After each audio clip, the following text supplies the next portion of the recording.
بسم اللہ الرحمن الرحیم۔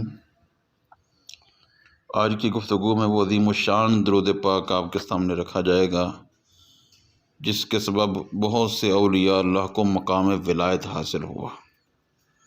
بڑا آسان اور مختصر درود پاک ہے۔ بسم اللہ الرحمن الرحیم۔ اللہم صلی علی سیدنا محمد النبی الامی وعلی آلہ وصحبہ وسلم۔ معنی اس کا یہ ہے، اللہ ہمارے آقا محمد الرسول اللہ صلی اللہ علیہ وآلہ وسلم پر، جو نبی امی ہیں ان پر، اور آپ صلی اللہ علیہ وآلہ وسلم کی آل پاک اور اصحاب مطہرات رضوان اللہ علیہم اجمعین پر درود و سلام نازل فرما۔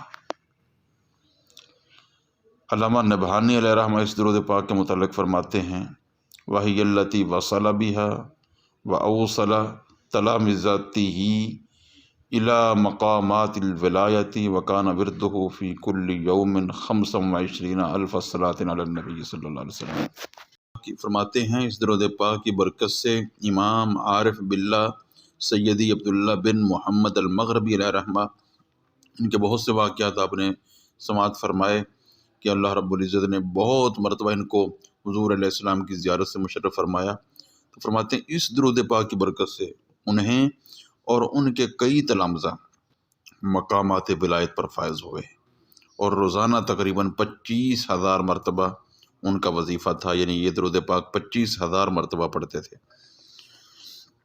اللہ رب العزت ہمیں اس درود پاک کے فیوزات سے مستفید ہونے کی توفیق نصیب فرمائے، آمین یا رب العالمین، بحرمت سید العالمین۔